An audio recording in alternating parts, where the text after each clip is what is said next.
With 2022 coming to a close, and with how horrible most of us are at keeping up our New Year's resolutions in the real world, I wouldn't blame you if you decided to retreat to a virtual one after the inevitable failure.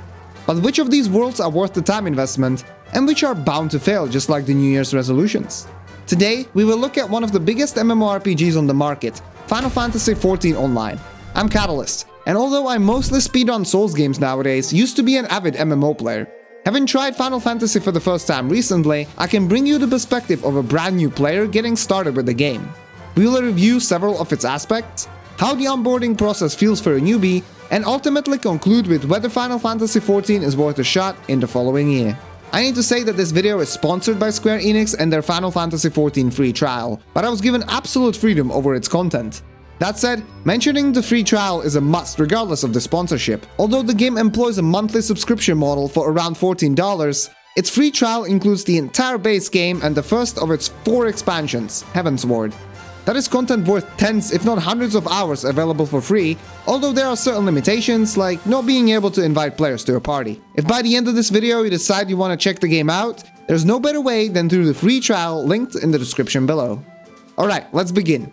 I'm definitely not a Final Fantasy enthusiast, but luckily each FF game is essentially its own story with few overlapping elements and similarities, so the numeral 14 should not scare you if this would be your first experience with the franchise. The game's story takes place in the fantasy world of Eorzea. As we explore this world and interact with its inhabitants, it becomes clear that it looks stunning. This game is by no means at the peak levels of graphical fidelity in current year, yet all of its vast environments, from lush forests to inhospitable deserts, maintain a high standard of art design, especially as one progresses further into more exciting areas. This holds for the characters as well.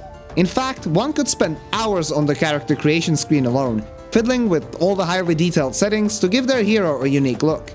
The detail offered here represents the broader picture, as Final Fantasy is thorough on almost all fronts.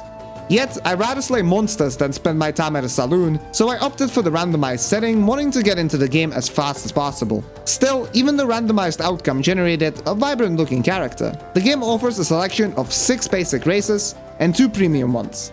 They span the typical fantasy spectrum with human-like Hures, elf-looking Elezen, the adorable yet maddening Lalafell, and Svol Rogadin, but also more unique-looking ones like the cat-like Mikori or reptile-inspired Aura. Unlike in some other MMOs, race selection is purely an aesthetic choice. It has no bearing on your starting stats or available classes, so choose what you find cool. I'm boring, so I went with here. The starting classes are divided into 2 groups, the so-called Disciples of War and Disciples of Magic. The former include physically oriented fighters, while the latter all involve some form of casting.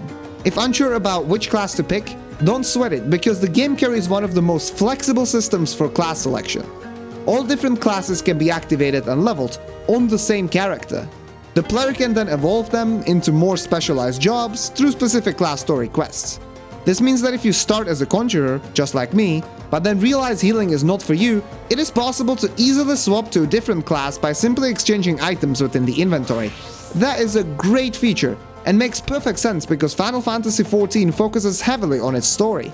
Being forced to go through it again to try a different class would be directly against that.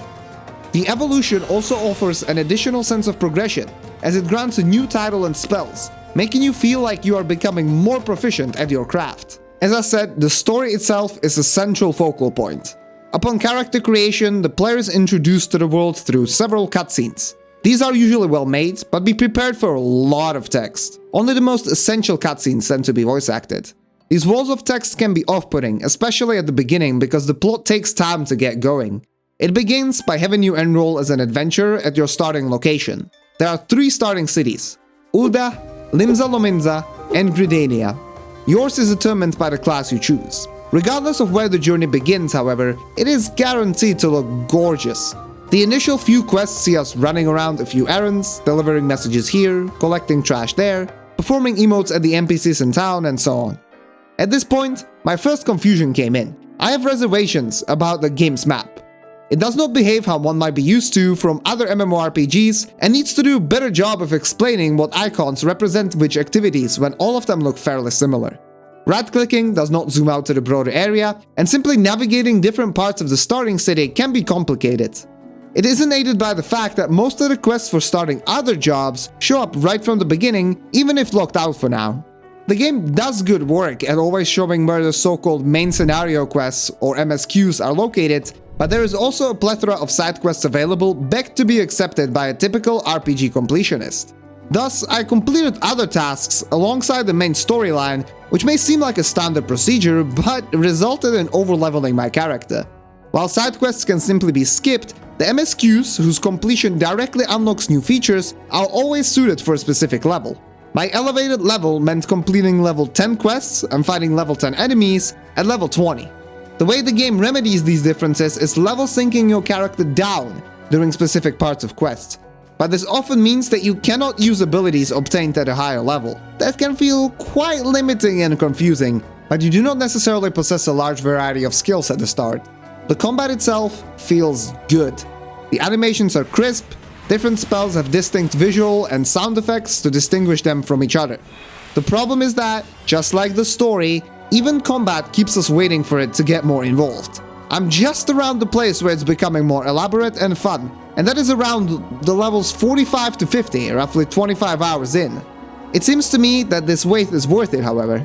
The slow start can be offensive to veteran players. Still, I would argue that people new to the MMORPG genre will appreciate the smoother onboarding. Where my healing skills as a conjurer were tested a bit earlier than in regular combat were at dungeons, one of the game's raiding modes. They begin pretty early at level 15 and are accessible with 3 other players or a group of NPCs. It is nice to see that dungeons, part of the MSQ, can still be done solo. However, I chose to queue with other players, which was a mistake. As it was my first experience in a dungeon, the game showered me with pop-up text tutorials while my group just marched forwards. I would recommend either starting with a group of NPCs to have a calmer pace, or simply going through the dungeon tutorial beforehand to be able to keep up with the other, slightly more experienced players. I've done several dungeons at this point of my journey and never had to wait long when queuing up. The game actually has a clever system that incentivizes more experienced players to keep completing the lower level raids.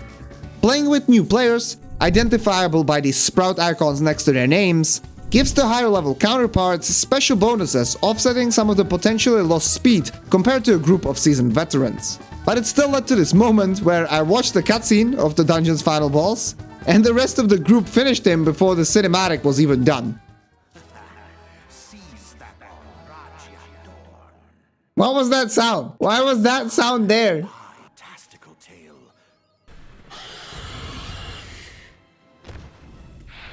Speed kill, dude. What can I say? I'm a speedrunner after all. Well, easy treasure, I guess. Be prepared that this game treats the story as its core principle and views it as a primarily single-player experience with multiplayer elements. The embodiment of this are special quest battles. They are duties conducted within a quest sequence where NPCs often join the player. However, as I was leveling with a friend, we were always forced to leave the party every time, and each of us had to complete the quest battle separately. Being a healer meant I was always slower and my companion had to wait for me afterward. On top of that, my party heal spell couldn't heal the NPCs because they were technically not part of my party. Pretty annoying. Yet, it is also now that things get more interesting.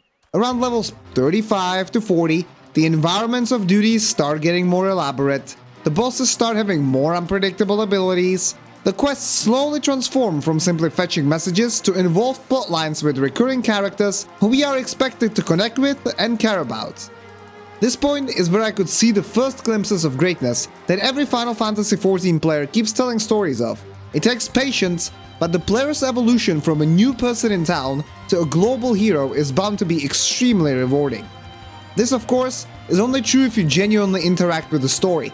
If you intend to play an MMORPG to rush to the late game and mindlessly grind high-level content, in my view, it is better to choose FF14 if you wish to care about the narrative and explore its extensive environments. While I have stressed the importance of the story and how central it is to the mostly single-player experience, the game's community is vibrant. Final Fantasy XIV is one of the most popular MMORPGs out there. Every time I started the game, I had to wait for a bit inside a login queue on a newly populated server. That is always a good sign of activity. Many free companies, that is guild equivalents, actively recruit and adventure through the world together. Whether you like to play solo or in a group, you have options for each. But be prepared that it will take time. Thousands of hours of content are ready to be enjoyed, but they are dished out slowly. Appreciating the journey rather than the final destination is key, and anyone that can do that will find a brilliant game here. But such an approach is not for everyone. It has undoubtedly been a unique experience for me as someone who mostly spent his MMO hours on WoW years ago. So, should you play Final Fantasy XIV in 2023? There are several reasons why I would have said no even just a couple of levels ago. The game has a prolonged start, even for MMO standards, yet it rapidly throws you into the story before you even get time to properly acclimate yourself to its world. Many of the initial cutscenes are huge text dumps, with little to go behind them. The combat itself tends to be monotonous until the player obtains more diverse abilities. I believe MMOs should not hold off their best content until many hours into the game, because most new players will never even reach that point. However, Final Fantasy XIV does it for a reason. The story plays a pivotal role and is really good once it gets going. The same can be said for the combat and other systems, which we did not even cover today, such as daily level meds, repeating open world challenge battles, and many more. Suppose you are willing to spend the time and are interested in following a very slowly unfolding story. In that case, there is brilliance to be found here. But if you're after rushing to the endgame and mindlessly grinding endgame content, that is not the best way to experience the game. The best advice I can give you is to try the generous free trial and give it some time. The free trial includes the first expansion, Heavensward, and from what I've been told, that is where the game really ramps up. And I believe that because I can see the glimpses of greatness. They just unravel very slowly. If I convinced you to try the game out, you can directly support me by starting your free trial using the link in the description. All your data will be transferred over if you decide to keep on playing after finishing its content. Either way you proceed, I hope this video has been helpful. Thank you for watching and have a great day.